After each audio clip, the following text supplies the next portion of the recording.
Bonjour, aujourd'hui j'avais envie de vous parler d'un fileur d'angle et de vous montrer une mauvaise utilisation du fileur d'angle.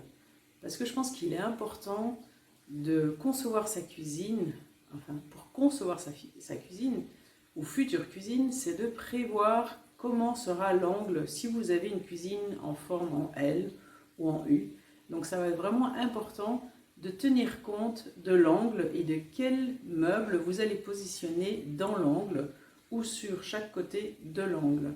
Donc aujourd'hui je vous montre juste un exemple qu'il faut regarder et qu'il faut surtout ne pas appliquer chez vous si vous le pouvez, ou quand vous allez voir des concepteurs de cuisine, à vérifier que tout fonctionne bien dans l'angle par rapport aux ouvertures. Donc je vous montre tout ça directement. Mais restez avec moi et surtout abonnez-vous à ma chaîne YouTube si vous voulez en savoir plus sur des conseils d'aménagement, sur la cuisine, sur les fileurs, sur la conception d'espace. Donc abonnez-vous à ma chaîne et suivez-moi. Comme promis, voici un fileur d'angle ou une utilisation de fileur d'angle qu'il ne faut pas utiliser.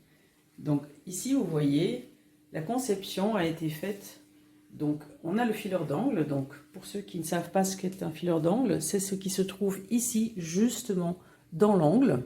Donc c'est un bout de bois qui va dans un sens et dans l'autre sens, donc à 45 degrés. Et on met chaque fois, à chaque coin, on va mettre un meuble. Donc ça peut être un meuble. Ici par exemple, il a été opté pour mettre une machine donc, pour faire la vaisselle, donc un lave-vaisselle. Et comme on voit très bien, donc à côté on a un placard. Et ce placard, donc il s'ouvre normalement. Mais si vous regardez bien, le placard en fait on ne peut pas l'ouvrir complètement. Donc, je ne sais pas si vous voyez bien un peu ce qui se passe. Déjà on a la poignée qui peut gêner, mais dû au lave-vaisselle qui ressort un petit peu donc sous le plan de travail, ben en fait on a un problème pour ouvrir complètement le placard. Donc voilà, c'est juste un exemple que je voulais vous montrer, à éviter donc de mettre un lave-vaisselle en pose libre dans un angle. Par contre, s'il est intégré, pourquoi pas, mais c'est jamais très pratique de mettre un lave-vaisselle intégré dans un angle aussi, parce qu'en fait tout simplement quand on ouvre un lave-vaisselle, je vous montre, donc quand on ouvre un lave-vaisselle, et ben ce qui peut se passer, c'est que quand on va déposer de la vaisselle dans le lave-vaisselle, on peut éclabousser la porte qui est juste à côté.